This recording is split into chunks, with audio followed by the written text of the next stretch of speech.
Wow, a decade really has left its mark on you. Yeah, chuckles. A single woman in her 40s, huh? Quite the spectacle. As we reunited after years, my ex-husband couldn't resist a jab. This was the man who left me for his mistress, leaving me shattered. A decade ago, he dismissed any possibility to fatherhood. I had hoped time might have softened him, but alas, some traits linger. Even after all these years, he still sees me as inferior, dredging up old wounds with his insults. Swiftly, I ended our encounter, unwilling to subject myself to further indignity, and in an unexpected twist, I found a subtle vengeance against him. I'm Maria Garcia, 30 years young, thriving in my career at a publishing house. Despite the business, life is fulfilling. Tim, my husband of 32, adds to the joy. We've been married for 3 years now, yet the pitter-patter of little feet still eludes us. It's not that we're not trying, it's just not happening. At the onset of our marriage, I was eager to start a family immediately. The idea of motherhood, of nurturing a little one, had always been a dream. But reality hit hard, and despite 3 years passing, there was no sign of a baby. Initially, I brushed it off, thinking it would happen when the time was right. But as time marched on, anxiety crept in. Why wasn't it happening? We weren't using any form of contraception. I'll never forget the moment I realized the implications. What if it's me? What if I'm the one who's unable to conceive? The thought was paralyzing, threatening to strip away my identity as a woman. Unable to confide in my husband, I made the decision to visit a gynecologist. The verdict was crushing. Natural conception was off the table, and a barrage of tests lay ahead. Some had to be timed with my cycle, others after it had passed. As someone unfamiliar with this terrain, the 2 months leading up to the tests were grueling. I approached the appointment with a silent plea in my heart. As I nervously rubbed my cold hands together and entered the examination room, the doctor delivered the verdict. We've conducted a thorough examination, Miss Johnson, and found nothing out of the ordinary. Huh? So there's nothing wrong with me? That's correct. There's no discernible issue. Your body is perfectly capable of conceiving. Then why hasn't it happened?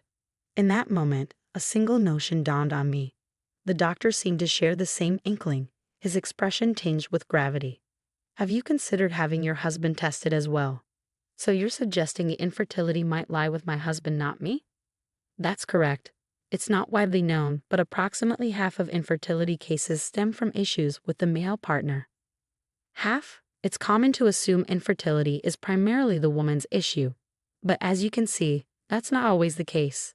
We found no abnormalities in your tests, Miss Johnson. So there's a chance it could be my husband. While the likelihood isn't negligible, ultimately we won't know until we investigate further. I absorbed the doctor's words in silence. I'd always assumed female infertility was more prevalent.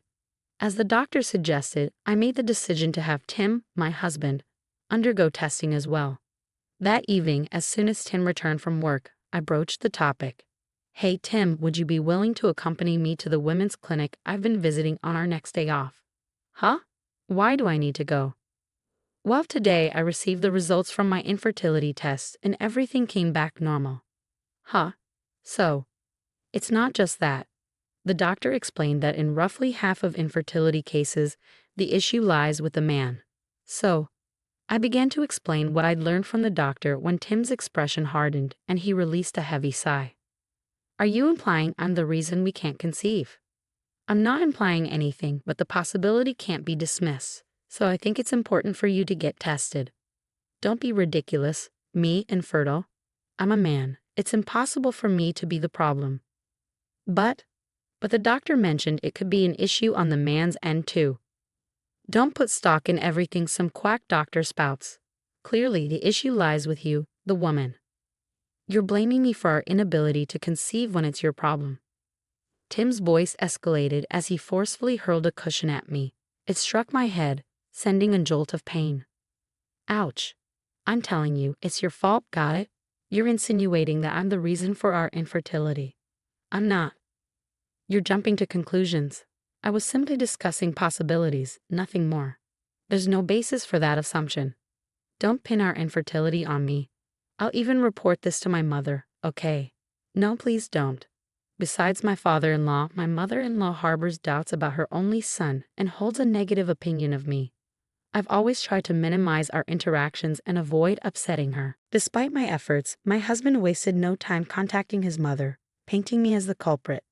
Hey mom, Mary's accusing me of being infertile. Normally, if there's a problem, it's the woman's fault, right? You agree, don't you, mom? It's ridiculous. I'm fed up with being blamed. Tim deliberately spoke loudly so I could overhear him as he conversed with my mother-in-law. Unable to stomach his words, I retreated to my room. That day, Tim never offered an apology, and his demeanor towards me grew even colder from the following day. It had been a year and a half since our marriage, and though our conversations had dwindled compared to our new days, his newfound indifference was unprecedented. Another year and a half slipped by, yet our dynamic remained unchanged. Today, as he nonchalantly lifted his breakfast to his lips, he casually remarked, "Your cooking is still as bland as ever.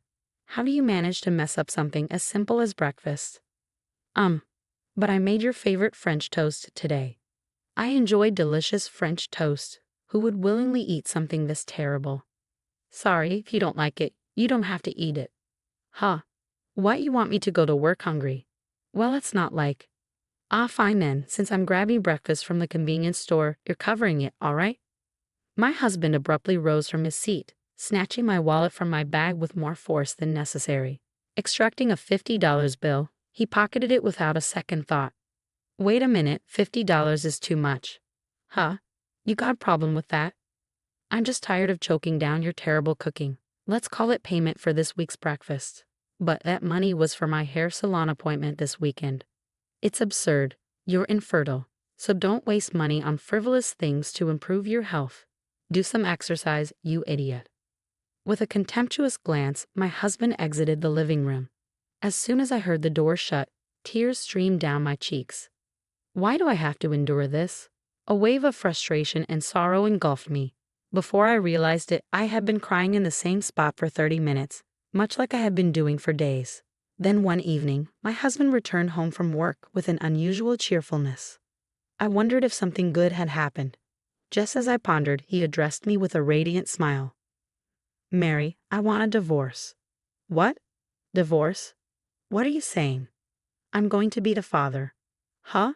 A father? I don't understand." "She's pregnant. We've decided to raise the child together. So please, let's get a divorce." "She's pregnant?" His words sounded like a cruel joke. All I could grasp was the betrayal he had inflicted. No matter how I sliced it, he had been unfaithful. Tears clouding my vision, I mustered the courage to ask, Is that baby really yours, Tim?" "Huh? What are you talking about? Are you still hung up on the infertility thing? We've been married for 3 years and no child. It's not on me. You're so obstinate. You're just envious because you can't conceive, aren't you?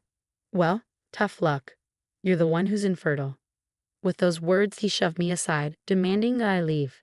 It stung even more knowing that the apartment was solely in his name. If one of us had to depart, it would inevitably be me. As I reluctantly gathered my belongings, he tossed the pre-prepared divorce papers in my direction. "Infertile woman, get out." "Why are you? The alimony can come later."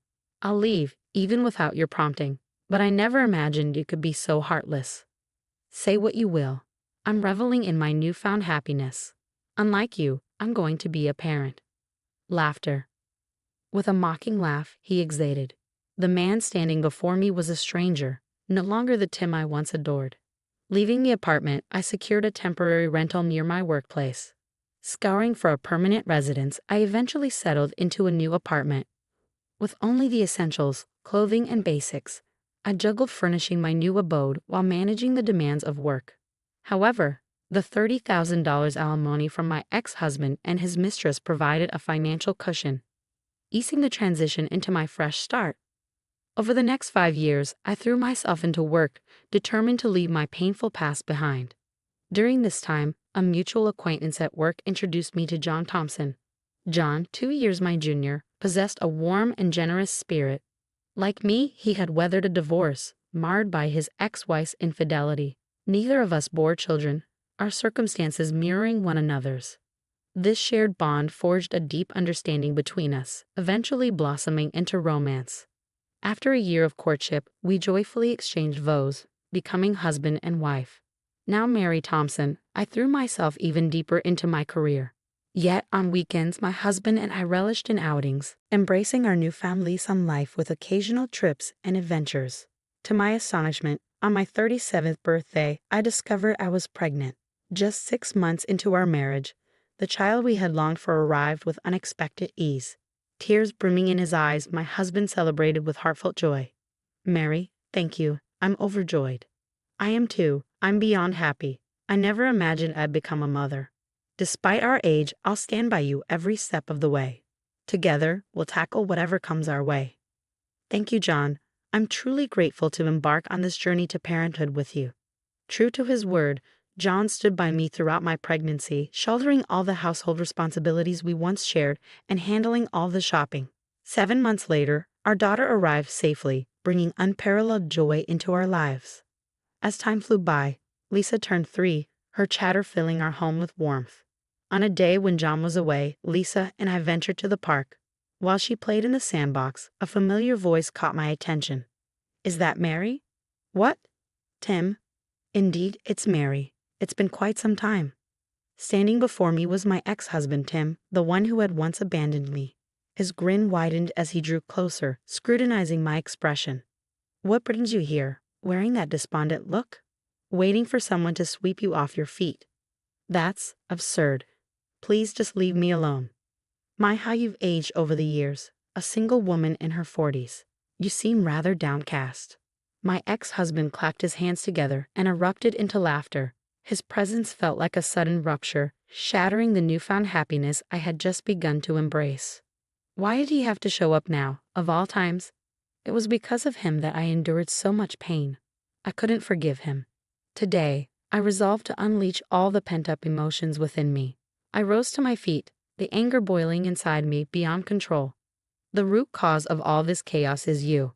Just as I was about to unleash my fury, my daughter tugged at my clothes, her expression puzzled. "Mommy, who is this man?" "Ah, Lisa, Mom's friend." "Mom's friend? Hi." As my daughter addressed me as Mom, Tim's eyes widened in shock. He rushed over to me, a bewildered expression on his face. "What's happening here? She just called you Mom." "Yes, this is Lisa, my daughter." "What? That can't be right. You were infertile." "I told you this a decade ago, didn't I? The issue wasn't with me. I even got tested to prove it. So this child, she's undoubtedly yours." "Yes, Lisa is unequivocally my daughter, born of me." "No, it's impossible." Tim's complexion drained of color, his face contorted in disbelief as he staggered backward. I posed a question to him. "Tell me, are you absolutely certain your children are your own?" "What? What are you implying?" "Have you ever considered it? I've always suspected that you were the reason for our infertility." "Stop it. That's absurd. It's impossible. After all, I'm still raising a child with her." "Well, doesn't that speak volumes? It's not just about who gives birth, but who raises the child. If it doesn't bother you, then there's no doubt that child is mine." "That's preposterous. You deserve to feel the sting of her deception. Why don't you suffer a little?" With a strange cry, Tim fled, tears streaming down his face. My daughter looked at me, bewildered, as I couldn't help but chuckle at his pitiful display. "Mom, was that man not your friend?" "No, he wasn't. But you know what? I owe him a lot of gratitude." "Wait, why is that?" "Because if it weren't for him, I wouldn't have met you, Lisa." "Really? Then do you think he's grateful too?" "That's right, Lisa. You are the most precious gift to both me and your father." I embraced my daughter tightly as she jumped into my arms. I may have been harsh with Tim, but truthfully, I don't hold much bitterness towards him anymore. His betrayal led me to meet John and Lisa, whom I cherished deeply. It turns out, Tim confronted his wife about their child later on. She admitted to having affairs with multiple men at the time, choosing Tim for his stable income. A DNA test revealed Tim wasn't the biological father, and he discovered he was infertile after undergoing tests. Eventually, they divorced, leaving Tim devastated and disillusioned with people. He hasn't ventured outside since, with only sporadic visits from his mother-in-law. Losing his job added to his woes, and finding new employment remains elusive. Meanwhile, my career has flourished, culminating in a managerial role. Our income has grown, affording us more family getaways. Witnessing the joy on my daughter's and husband's faces fills me with profound happiness. My choices were never misguided. Through adversity, we've arrived at these blissful days. I refuse to dwell on the past. With my cherished daughter and devoted husband, let's embrace a promising future as a family of three.